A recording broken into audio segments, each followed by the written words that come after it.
Ever felt like you're trapped in a vicious cycle? You need credit to get a loan, but you can't get a credit card or loan because you don't have a credit history. It's a classic catch-22, and it's one that millions of people face every single day. This isn't just about big purchases like a house or a car. It's about renting an apartment, getting a cell phone plan, or even just getting a decent interest rate on a small personal loan. A low or non-existent credit score can feel like a brick wall, blocking you from so many financial opportunities. But here's the big question that always comes up. How much does a credit builder subscription actually cost? The answer, as you'll soon find out, isn't as simple as a single number. It's a bit more nuanced because the world of credit building is a lot more diverse than you might think. There are different types of subscriptions, and they each have their own unique pricing structures. So, let's break it down. We're going to dive into the three main types of credit builder products that you might encounter, and we'll talk about what you can expect to pay for each one. First up, let's talk about the most common type of credit builder, the secured loan or credit builder loan. This is a very popular model offered by companies like Self. Here's how it works. You take out a small loan, but instead of getting the money up front, it's held in a locked savings account or a certificate of deposit, CD. You then make regular, on-time payments on that loan over a set period, typically 12 to 24 months. Each payment you make is reported to the credit bureaus. Once you've paid off the loan, the money that was held in the account is unlocked and given to you, minus any fees and interest. It's a genius way to both build credit and save money at the same time. So, what's the cost here? It's not a simple subscription fee. The cost comes in the form of a combination of factors. First, there's the monthly payment itself. Companies like Self offer a variety of plans. For example, you might choose a plan with a monthly payment of $25, $35, $48, or even $150. These payments are not just fees, they are a combination of principal and a small amount of interest. The bigger the monthly payment, the bigger the loan amount and the more you'll have saved at the end of the term. Second, there's the interest rate. A credit builder loan, just like any loan, has an annual percentage rate, or APR. For a company like Self, the APR can be around 15% or 16%. You're not going to be paying thousands in interest, but it's a small cost you should be aware of. For example, a 2-year loan with a $25 monthly payment might end up with you paying around $600 in total, and you'll get back about $511. The difference there, roughly $89 over 2 years, is essentially your cost for the service. It's the price you pay for building a positive credit history and getting a nice little nest egg at the end. It's an investment in your financial future, not just a monthly expense. Next, we have the credit builder cards. This is another popular option, and it's a bit different from a credit builder loan. A credit builder card is typically a secured credit card, which means you have to put down a security deposit. This deposit then becomes your credit limit. For example, if you deposit $200, you have a credit limit of $200. This is a great option because it reports to the credit bureaus as a revolving line of credit. Revolving credit, when managed well, is a key component of a strong credit score.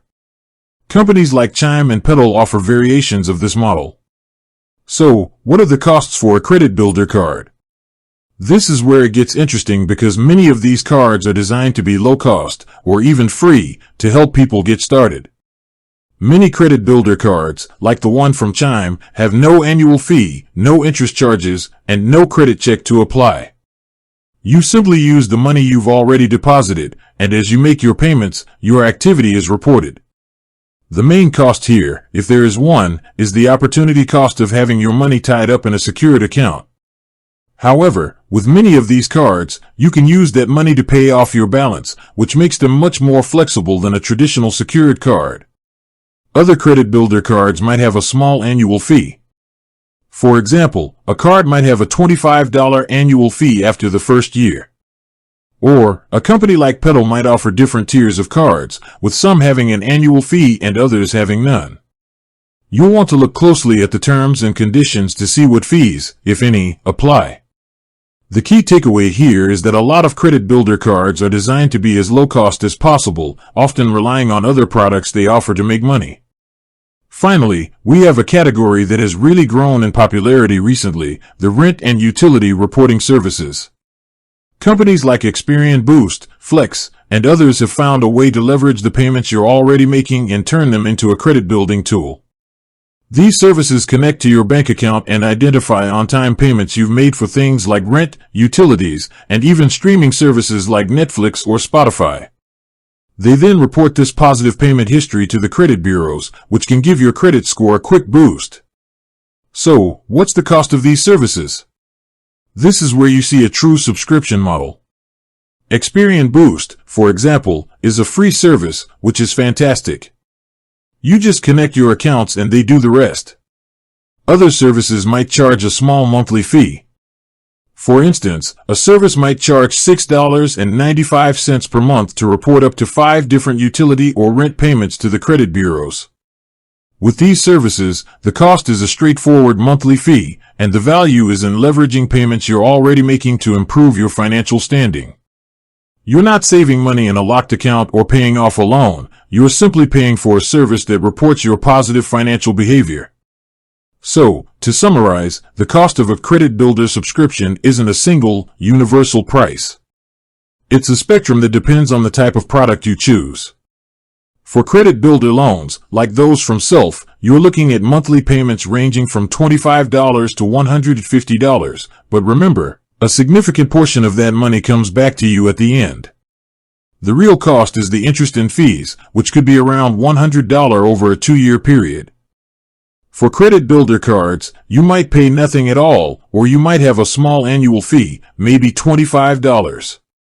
These are great for building a revolving credit history with minimal cost, as long as you're making your payments on time.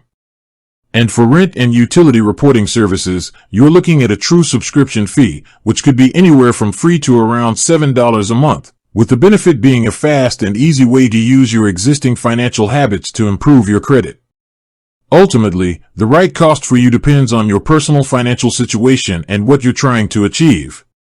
Are you trying to build credit and save money at the same time? A credit builder loan might be the way to go.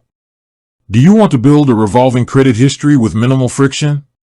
A credit builder card could be perfect. Or do you just want to get credit for the payments you're already making? Then a rent and utility reporting service is your best bet. The great news is that no matter which path you choose, there are affordable and effective options out there to help you take control of your financial future. With that said, thanks for watching, and until next time.